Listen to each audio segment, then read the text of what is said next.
telah bersabda, ad-du'a'u was-shadaqatu hadiyatan ilal mauta. Doa dan sedekah itu adalah hadiah untuk orang mati. Walaupun banyak. Pada kesempatan kali ini coba kita konsentrasi di dua hal itu. Doa dan sedekah adalah hadiah terbaik untuk orang mati. Disebutkan bahwasanya kalau hadis ini dari Umar bin Khattab radhiyallahu an. Lantas kemudian Umar menjelaskan, mengomentari, bukan menjelaskannya, mengomentari hadis ini.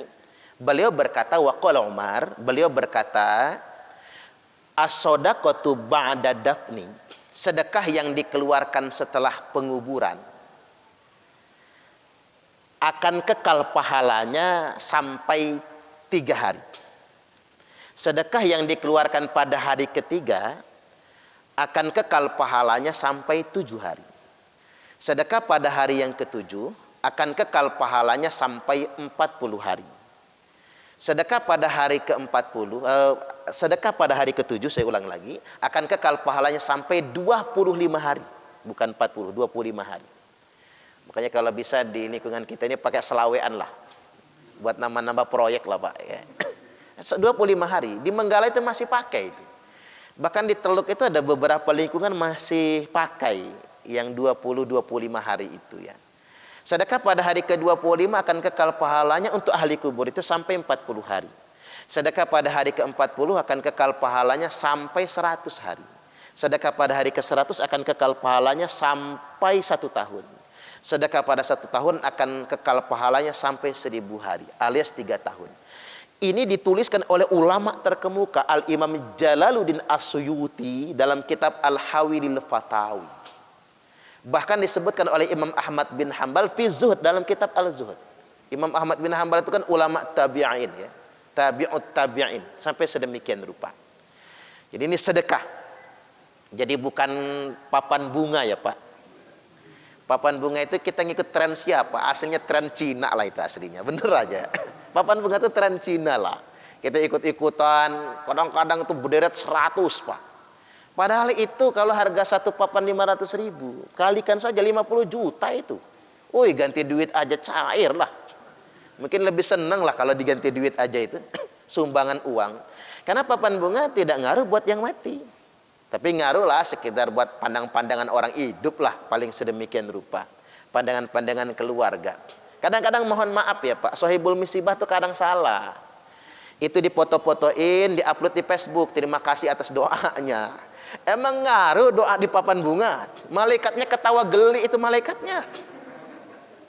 Yang ngaruh itu yang datang ke rumah kita tahlilan itu loh Pak. Itu yang ngaruh itu. Doa-doa yang beneran. Kalau doa di Facebook, di grup WhatsApp gitu ya. Mau kita panjangin Allahumma gfirlahu warhamhu itu nggak ngaruh nggak? Tulisan kok itu. Doa itu yang diikrarkan itu yang nyampe. Yang dikhususkan diucapkan. Makanya baca Quran itu baru dinilai kan ketika kita ucapkan sebetulnya. Sampai sedemikian rupa. Termasuk kijing. Kijing semahal apapun gak ngaruh buat orang mati. Kita pesan marmer paling mahal harga 2 miliar. Pesannya langsung dari Spanyol. Yang bawa Messi sama Ronaldo. Gak ngaruh buat orang mati, enggak. Tapi saya ditanya secara fikih, boleh gak Ustaz makam di kijing? Boleh, hukum asal boleh. Tapi nggak boleh ditinggikan. Kalau itu dimakamkan di TPU, Taman Pemakaman Umum, yang bukan tanah kita, di tanah wakaf. Jadi hati-hati kalau kita memakamkan keluarga kita di tanah wakaf. Jangan sok punya kita. Semau-mau kita bikin bangun-bangunan di situ. Itu bukan tanah kita. Jadi kalau mau dikijing bagus maupun mau ditinggiin, makamkan di tanah kita sendiri. Di halaman rumah lah. Jadiin hiasan sekalian ya Pak ya. Oh tanah kita enggak apa-apa. Kalau tanah makam umum jangan. Karena itu bukan milik kita. Itu enggak boleh. Jadi ada aturannya sampai sedemikian rupa. Malah kalau di DKI Jakarta itu kan kuburan tidak boleh lebih dari 15 cm. Dibuat aturan sedemikian rupa. Karena TPU. Tapi kalau tanah milik pribadi enggak jadi masalah itu. Nah yang ngaruh buat orang mati itu doa dan sedekah. Nah kita masuk di bab sedekahnya dan di bab doa ini. Disebutkan dari Utsman bin Affan radhiyallahu an kana Nabi sallallahu alaihi wasallam idza faragha min dafnil mayit, bahwasanya Nabi sallallahu alaihi wasallam Apabila beliau selesai dari menguburkan mayit, waqafa alaih, beliau tinggal di samping kubur, waqala, lantas beliau bersabda, istaghfiru li akhikum, mintakan ampun untuk saudara kalian yang baru saja dimakamkan ini. Wasallallahu bitathbit, doakan juga untuknya kemantapan, fa innahul ana yus'al, karena sesungguhnya dia sekarang sedang ditanya, sedang diinterogasi oleh malaikat Munkar dan Nakir. Hadis ini hadis sahih dalam kitab Sunan Abi Daud nomor hadis 3221 dan disahihkan dalam kitab Sahih Al-Jami' 945. Diinterogasi, doa kita yang masih hidup ini membantu si ahli kubur yang sedang ditanyai oleh malaikat. Makanya Imam Ahmad ditanya berapa lama ahli kubur diinterogasi, paling singkat 7 hari 7 malam. Maka muncul fatwa Imam Taus. Imam Taus itu siapa? Ulama tabi'in. Jadi beliau ini seniornya Imam Hanafi, Imam Malik, Imam Syafi'i, Imam Hambali. Belajarnya langsung ke sahabat Nabi, tapi dia bukan sahabat. Imam Taus berkata, innal mauta yuftanuna fi quburihim sab'an fakanu yustahibbuna ayyut ama'anhum tilka ayyam. Sesungguhnya orang mati diinterogasi di kuburnya paling singkat 7 hari 7 malam. Maka disunahkan bagi keluarga yang ditinggalkan agar selama hari-hari itu sedekah makanan. Itu alasan mengapa ada sedekah makanan. Sedekah itu kalau kita keluarkan itu sangat manfaat menolong si ahli kubur yang bersangkutan. Walaupun belakangan di Bandar Lampung banyak yang mengharamkan. Udah bid'ah haram pula. Jadi nggak mau besekan. Saya pernah ceramah di kota Sepang, Pak. Begitu bubar tahlilan, besek separuh masih ditinggal di kursi masing-masing. Saya langsung ngucap alhamdulillah, sisaan banyak nih. Saya mikir pasti sudah saya yang bawa pulang nantinya. Nggak ketang 10 besek gitu kan. Karena nyisanya banyak. Ya kalau seandainya kita takziah Pak orang meninggal ini, ucapin aja alhamdulillah. Sisanya banyak, nggak kemakan di kita bawa ke panti asuhan. Karena mereka berpendapat itu haram. Padahal dia mau beristidlal kemana, mau berdalil kemana itu haram, nggak masuk di akal. Itu kan makanan halal semua, bukan makanan haram. Dari segi dalil akliyah saja nggak masuk itu. Dari segi dalil nakli memang nggak ada dalilnya yang mengharamkan perkara itu semua. Kita masuk ke dalil yang menganjurkannya dulu. Anna rajulan atan nabiyya sallallahu alaihi wasallam, sesungguhnya ada seorang laki-laki yang mendatangi Nabi. Lalu kemudian dia berkata, inna ummi qad uftulitat nafsaha walam tus. Sesungguhnya ibuku mati. Walam tus, kemarin sebelum mati enggak pesan apa-apa, enggak ngomong apa-apa. Jadi enggak perlu wasiat maksudnya, Pak. Enggak ada omongan, enggak ada pesanan. Wa aldunnuha law takallamat tasaddaqat. Tapi aku punya pikiran ya Rasul, seandainya ibuku itu masih bisa ngomong, pasti dia ingin sedekah. Kalau pengen tahu Pak, orang mati itu seragam.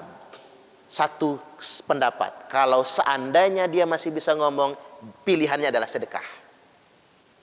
Woi, kalau orang mati masih bisa WA Pak, japri dia. Kalau enggak mungkin masuk nongol komentarnya di grup WhatsApp. Tolong pesan nama anak gua, sedekahin saya. Pasti itu. Lau takallamat tasaddaqat, seandainya dia bisa ngomong ya Rasul, pasti dia ingin sedekah.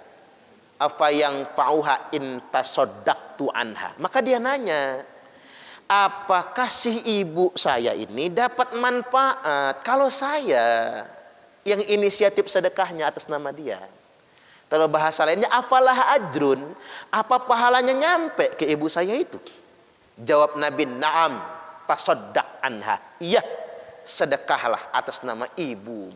Subhanallah. Sahih Al-Bukhari nomor hadis 1388 dan Sahih Muslim 1004, Sahih muttafaqun alaih. Nah, siapa sih sahabat ini? Sahabat ini namanya Sa'ad bin Ubadah. Nah, di kitab yang saya bawa ini disebutkan nama sahabat itu Sa'ad bin Ubadah. Diambil dari hadis Hasan dan kemudian hadis dari Aisyah juga. Lantas Sa'ad bin Ubadah ini bertanya, fa ayyu shadaqati afdal? Apa sih ya Rasul sedekah yang utama? Lantas apa jawab Nabi? Saqiyul ma, bagikan air minum. Jadi nggak keteng air minum itu bagiin. Ketika kita sedekah buat orang-orang yang bertakziah itu. Beli tiri panca lah, lagi yang populer di Lampung tiri panca kan. Nggak tahu bosnya masih dalam penjara kali ya. Tiri panca yang populer itu luar biasa Pak. Jadi harganya murah, minumnya seger kan. Jadi iklan saya ya. Ya Pak, nggak nyampe 20.000 ya. Kalau kita beli sebetulnya. Ya, cepek itu udah 5 kardus. Ya kalau nggak kebeli teri panca air sumur. Tapi direbus. Bagus tambahin yang hitam-hitam, yang manis-manis itu kan. Kopi namanya ya. Terus ada yang ngeluh, Ustaz, teri panca nggak kebeli, air nggak bisa ngerebus, kopi nggak punya, gula apa lagi? Ya sudah, air sumur, air keran. Nggak usah direbus, tuang di teko, tuang di gelas. Bagikan, tapi jangan ngomong-ngomong.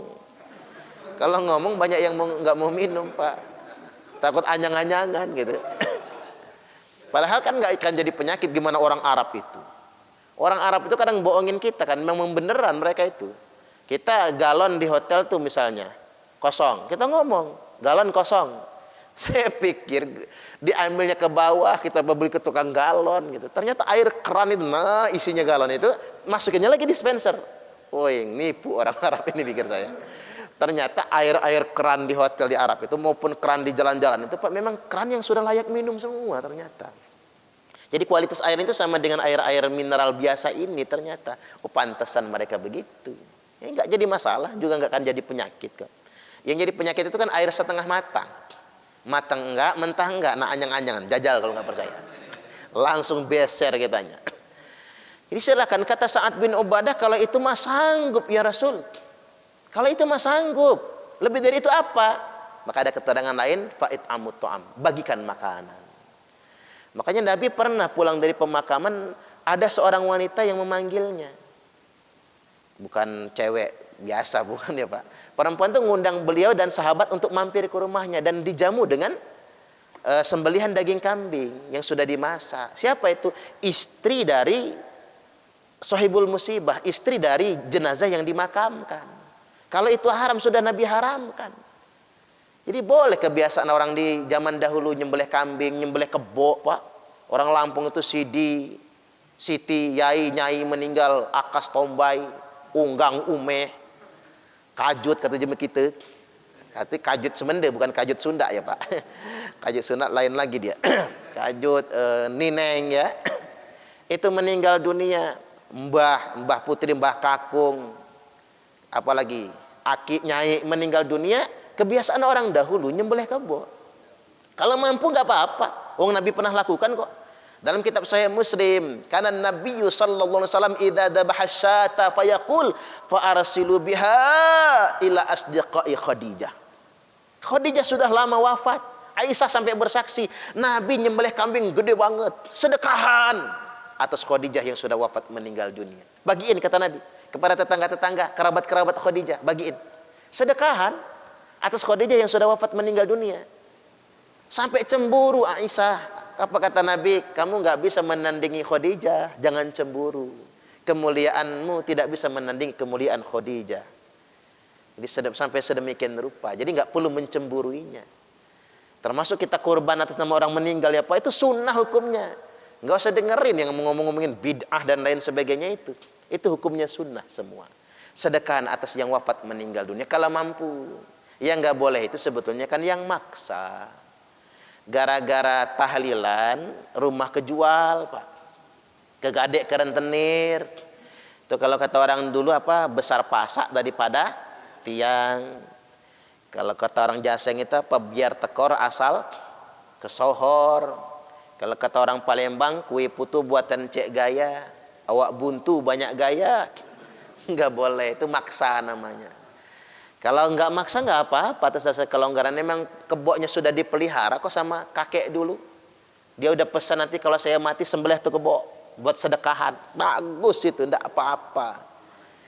Apalagi sekarang ini enak Pak, sudah ada antisipasinya. Kalau nggak mampu ya jangan dipaksa. Makanya kita punya rukun kematian kan?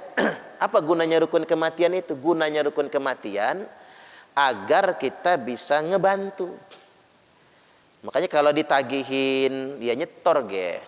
Orang sudah capek keliling, kita malah komentar protes. Gua ini nyetor terus tapi nggak pernah dapat giliran.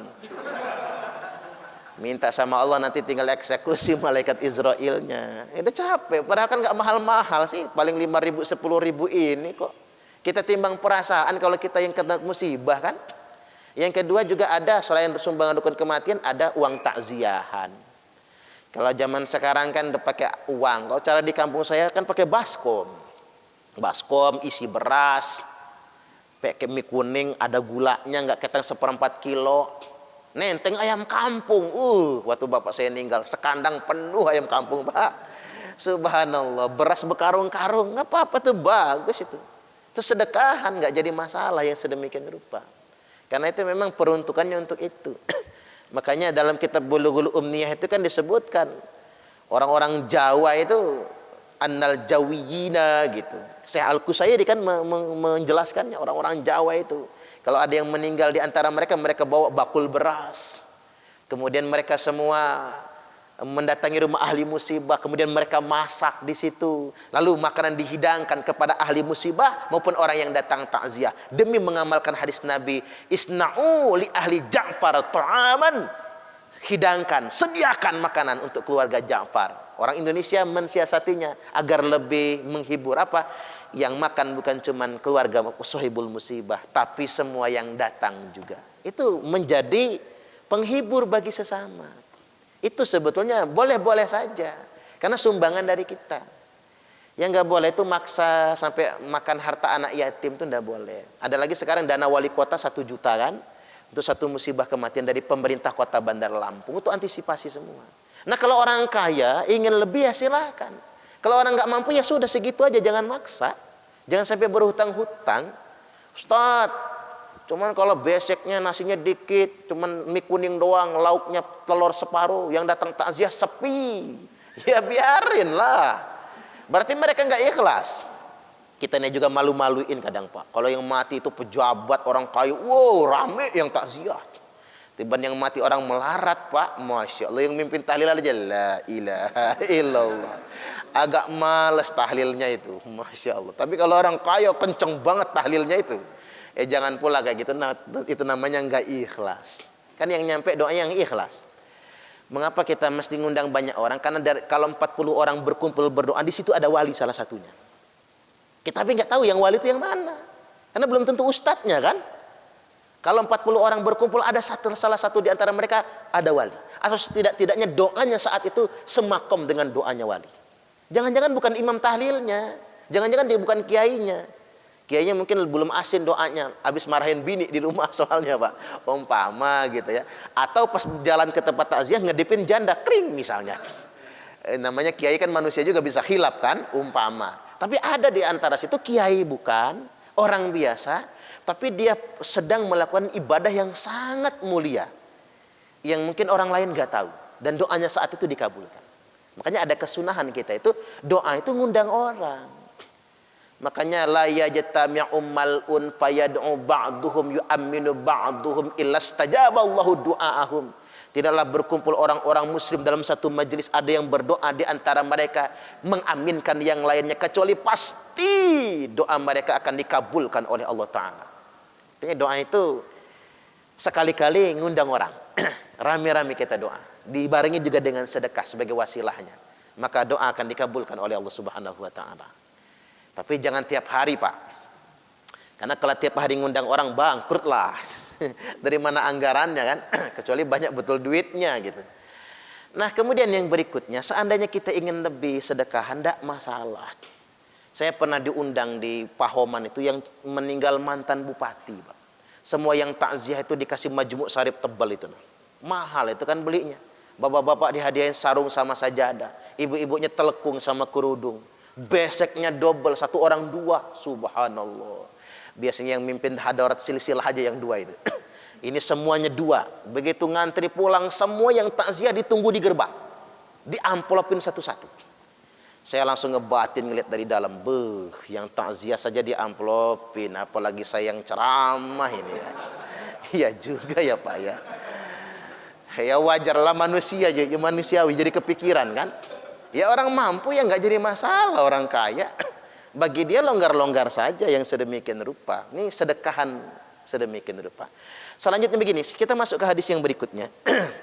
Diriwayatkan dari Amr bin As radhiyallahu an, disebutkan bahwasanya ketika beliau hendak wafat meninggal dunia, idza dafantumuni, apabila kalian semua menguburkan saya, faaqimu haula qabri, tunggu dulu, jangan langsung pulang di sekeliling kuburan saya. Qadramatun harujazurun, sekira-kira tukang jagal menyelesaikan hewan kurban. Tukang jagal itu nyembelih betet cepet banget kan? 1 jam 2 jam kurang atau lebih untuk satu hewan kurban. Mungkin buat kadar kambing lah ya. Kalau buat tukang jagal kambing itu cepat, Pak, setengah jam selesai. Kalau orang yang sudah profesional ya, tukang sate biasanya cepat banget dia ngebetetnya. Sekira-kira tukang jagal menyelesaikan penyembelihan hewan kurban. Lo orang bertanya, ngapain? Doakan saya. Lo orang bertanya, apa manfaatnya? Hatta asta'nisa bikum, sehingganya aku merasa tentram dengan kehadiran kalian semua, dan aku mantap menjawab pertanyaan malaikat munkar dan nakir. Hadis ini Sahih Muslim, nomor hadis 161, 121. Nah, dari hadis ini muncul fatwa para imam, disunahkan nunggu di samping kuburan itu baca Quran.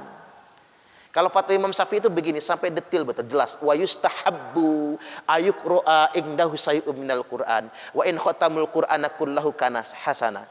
Disunahkan agar di samping kuburan itu dibacakan surat tertentu atau ayat tertentu. Dan apabila khataman 30 juz, itu lebih baik lagi di samping kuburan itu. Di samping kuburan. Fatwa 4 madhab, Imam Hanafi, Imam Syafi'i, dan Imam Hambali, 3 dulu. 3 madhab mengatakan yantafi'u bih. Membaca Quran untuk mayit itu bermanfaat.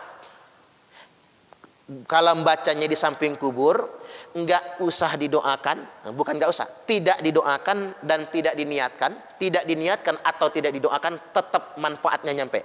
Kalau membaca di samping kubur. Jadi kita baca Yasin nih di samping kubur. Walaupun enggak kita doakan dan enggak kita niatkan, manfaatnya nyampe buat ahli kubur. Tapi kalau kita membacanya enggak di kuburnya, di rumah atau di mana, harus diniatkan, harus didoakan. Minimal Allahumma taqabbal wa ausil thawaba ma qara'na. Ya Allah, terimalah dan sampaikan pahala dari bacaan Al-Qur'an kami ini. Enggak hafal bahasa Arab, Indonesia aja ya, Pak. Ya Allah juga ngerti lah, ya Allah, pahalanya ini nyampein buat bapak saya itu. Ngerti Allah. Pernah kejadian di Masjidil Haram. Salat istisqa berhari-hari di Mekah, Pak. Enggak turun-turun hujan, zaman Mekah susah zaman dahulu.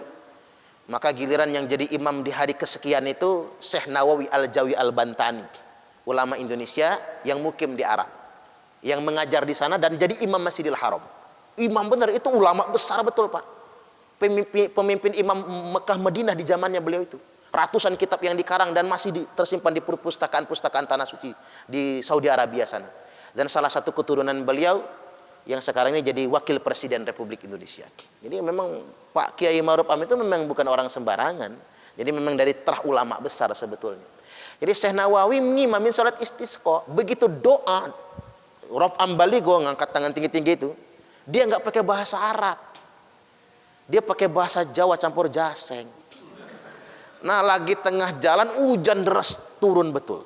Raja Arab nanya, "Syekh, itu bahasa apa?" Jawa campur jaseng, kata dia. Kata Raja Arab, besok kalau doa istisqa lagi jangan pakai bahasa Arab, bahasa jaseng aja, kata dia. Kata Syekh Nawawi, masalahnya bukan di bahasa, tapi masalahnya di kehusuan kita. Ada kalanya, Pak, kita lebih mantep betul doa itu kalau pakai bahasa kita. Gitu. Ada kalanya begitu kan? Makanya bapak-bapak, kayak metode contoh, doa dikasih rezeki bisa bayar utang karena entar lagi yang mau nagih datang. Susah nyari bahasa Arabnya itu, Pak. Susah nyari bahasa Arabnya itu. Yang ada bahasa kita kan, ya Allah, entar lagi datang yang nagih utang, orangnya galak betul lagi, ya Allah. Kita bisa dengan bahasa kita, dengan itu Allah kabulkan doa kita. Jadi persoalannya di situ. Jadi nggak apa-apa nggak berbahasa Arab. Yang penting kita doakan kalau kita membacanya di rumah. Nah, kalau fatwa Imam Malik, la tasilu ilaih. Pahala bacaan Quran itu nggak nyampe buat orang mati. Lakinnahu hasan, tapi membaca Qurannya bagus. Mutawasilan ilallah bitil katilawah, gunanya untuk tawasulan kepada Allah dengan bacaan itu. Guna mendoakan orang mati. Jadi nggak ada ulama ahlu sunnah wal jamaah yang mengatakan bid'ah ya. Baca Quran buat orang mati itu nggak ada. Baca Yasin buat orang mati itu nggak ada ulama Ahlussunnah wal Jamaah yang mengatakan bid'ah. Semua ulama mengatakan, 3 mengatakan manfaatnya nyampe, 1 mengatakan untuk wasilah dalam berdoa. Nah, kalau Quran 30 juz seperti usulan Imam Syafi'i itu kita kepanjangan, kita bisa memilih surat, termasuk surah Yasin. Karena yang lebih akrab di kita kan Yasin. Mengapa Yasin mesti dibacakan buat orang mati? Ngejawabnya begini. Membaca Yasin buat orang mati itu bukan perintah kiai, bukan perintah ustadz, bukan perintah guru ngaji. Tapi membaca Yasin buat orang mati itu perintah Nabiullah Muhammad sallallahu alaihi wasallam. Nabi yang perintahkan, Iqra'u Yasin ala mautakum, bacakan Yasin atas yang mati di antara kalian semua. Ibnu Majah nomor hadis 1448, Abu Daud 3121, Musnad Imam Ahmad 19427, dan disahihkan dalam kitab Sahih Ibnu Hibban oleh Al-Hafiz Ibnu Hibban. Itu ulama hadis, Pak. Gelarnya saja Al-Hafiz itu. Jadi jangan terjebak dengan yang mengatakan dhaif. Yang ngomong dhaif itu siapa? Al-Albani. Al-Albani itu siapa sih? Dia baru meninggal tahun 1999 kok. Baru sejaman dengan kita, kan sama lah. Ya senioran beliau lah. Tapi kalau dibandingin sama saya, ya hebatan saya Al-Albani dong daripada saya, kan gitu. Tapi kalau dibandingkan sama Hadratus Syekh Kiai Haji Hasyim Asy'ari misalnya, pendiri Nahdlatul Ulama, ya kalah jauh lah. Hadratus Syekh Kiai Haji Hasyim Asy'ari lebih tua, abadnya aja berbeda sama beliau kan. Dan beliau gelarnya Hadratus Syekh. Hadratus Syekh itu apa? Hafal 6 kitab induk hadis.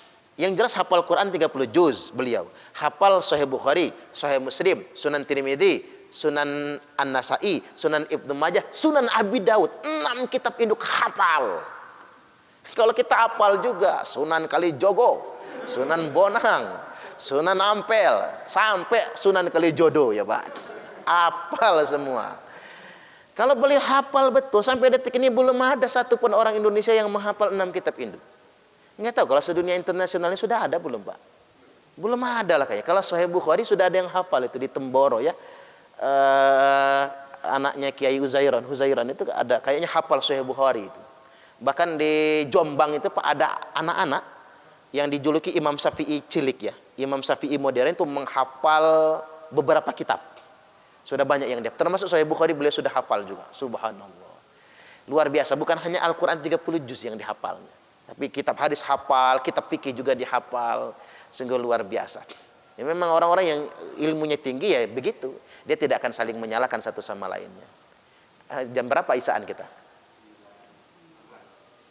Udah masuk ya Pak? Udah masuk ya. Udah masuk isya. Jadi sedemikian rupa, bahkan masih banyak lagi termasuk membaca Al-Quran di pemakaman. Mau tanya jawabnya? Habis isya nanti kita tanya jawab ya Pak. Ya ini karena sudah mau masuk waktu isya, kita pending dulu, nanti habis isya kita ada kesempatan tanya jawab nantinya. Mudah-mudahan ini semua bermanfaat. Kita tutup dulu ya Pak. Wallahul muwaffiq ila aqwamit thoriq. Wassalamualaikum warahmatullahi wabarakatuh.